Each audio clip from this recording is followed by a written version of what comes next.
So this is my night skincare routine. Meron akong sinusunod na parang, papakita ko na lang dito. Hindi ko alam kung anong tawag doon. And I think it makes sense. Sa gabi, deep cleanse talaga. Like deep cleansing. Kahit na hindi ko pa nakita ito dati, ganito na talaga yung ginagawa ko. Gumagamit lang ako ng sabon or any, ang lagi kong gamit is Dove soap sa mukha ko. Paggabi, and then morning, cold water lang ang gamit ko. Parang naghihilamos lang ganon. So I will show you my skincare products. So I get this, which is the glycolic acid exfoliating toner. And then this one, Alpha Albutin. Bago lang sila sa skincare product na ginagamit ko. Nag-sale sila doon sa website nila. Pero in-order ko ito sa Amazon. Same day delivery siya. So, kahapon, in-order ko siya ng parang madaling araw. And then, dumating siya ng hapon. And then, na-try ko na siya kagabi at saka kaninang umaga. Malambot siya sa face and maganda siya. Yung dati kong ginagamit na toner, parang nakuha ko lang yun sa supermarket, sa Lidl. Vitamin C toner siya. Ano siya, sting. Mahapdi sa mukha. Siguro dahil nasa vitamin C. Maasim. Parang ganun. Pero ito maganda siya. The Ordinary. Sa website nila, you can get 23% discount. Pero, I compare it sa price sa Amazon. Parang ganun din kasi mayroong shipping fee sa website nila. Sa Amazon, kung may Prime account ka, you can get it same day delivery or the next day. Parang parehas lang din. Parang 1 pounds lang ang pagitan. So, I order it sa Amazon kasi I can get it immediately. So, this is the toner. Mayroon akong pad or yung parang cotton pad.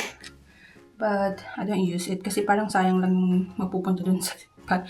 So, I just put it on my palm. Ganyan lang. So, gaya ng sinabi ko, yung pinakita ko, ang toner, dapat gamitin yan every after cleansing. And then yung Alpha Albutin. This one, Alpha Albutin na binili ko. Maganda siya for sa mga dark spots. So, yun nga, meron kasi akong mga, parang ito, bago na acne marks, so dark spots. So maganda siya and okay siyang gamitin morning and night. I also search it na okay siya gamitin during pregnancy. So I got this also.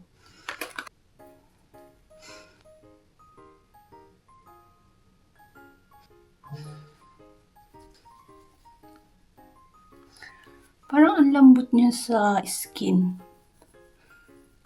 I'm not sure if dahil sa ginagamit kong niacinamide before, but I really felt like my skin's become smooth. Not smooth, but soft. Parang malambot siya.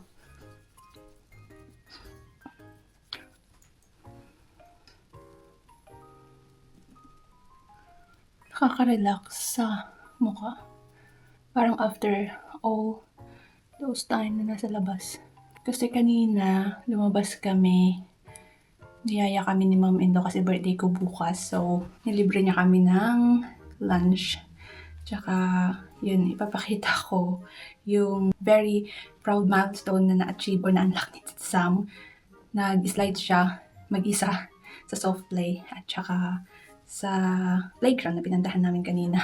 Tapos it's just so crazy ang weather kanina kasi nag-hail. Very windy, very sunny, cold, then nag-hail, umulan ng ice. So, it's very crazy. And then, naranasan mo yun it's like, just in 5 minutes, very windy, tapos aaraw, tapos uulan, tapos nag-ulan ng hail. And then, last one, itong niacinamide. Yung dati kong gamit, niacinamide 15%, then may zinc and hyaluronic acid siya. Pero ito, it's just niacinamide and zinc lang.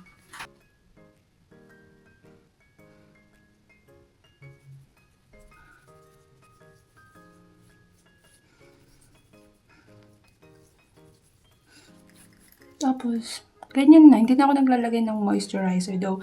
Dapat after serum, maglalagay ng moisturizer. But I don't use moisturizer na pag ano na lang, umaga, lalo pag lalabas ako. Pero pag hindi man ako lalabas, kasi maglalagay ako ng light makeup or what do you call that, like foundation or ano ba yung isang tawag dun sa parang tatakpan ko yung eye bag, ganun. Hindi ako masyado sa mga makeup, light makeup. Light makeup lang talaga, eyeliner or foundation lang. Sa Pilipinas nga, pulbos lang eh. So, yun. Naglalagay ako ng moisturizer pag lalabas. Kasi sobrang dry ang hangin dito.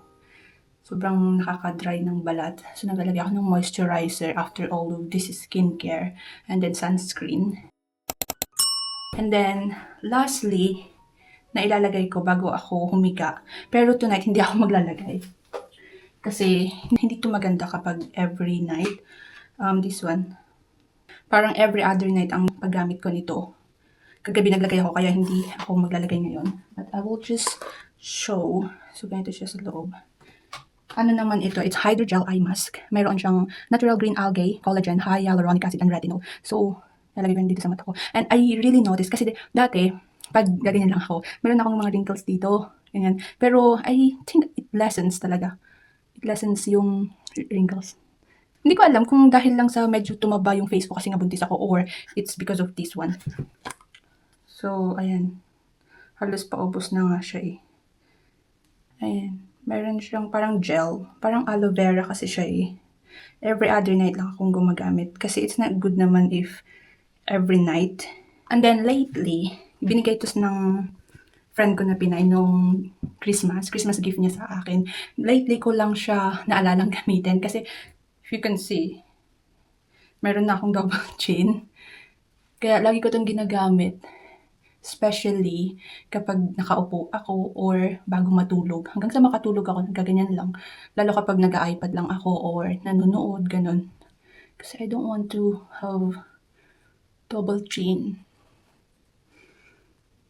I don't know if it's effective, but I search na mag-massage lang. Kahit na ano, pwede nga yung knuckles, yung igaganyan, no. But I found this very relaxing kasi medyo cold siya. Sabi nga dun sa packaging niya, ilagay sa fridge for not more than 2 hours para cold siya. Kasi para siyang jade stone. Ganyan lang. I'm not sure if it's working now, but I just started it lately. Like, I think this month. Nung napansin ko na parang kakaroon na ako ng chin dito. And I don't want that to happen. So, yun. It's just about self-care, skincare, taking care of yourself. So, yan. Yan ang aking night routine. I always make sure na nagagawa ko yung ganitong routine every night. Kahit na minsan pagod na ako. But doing this, showing that you care for yourself and everything will be okay.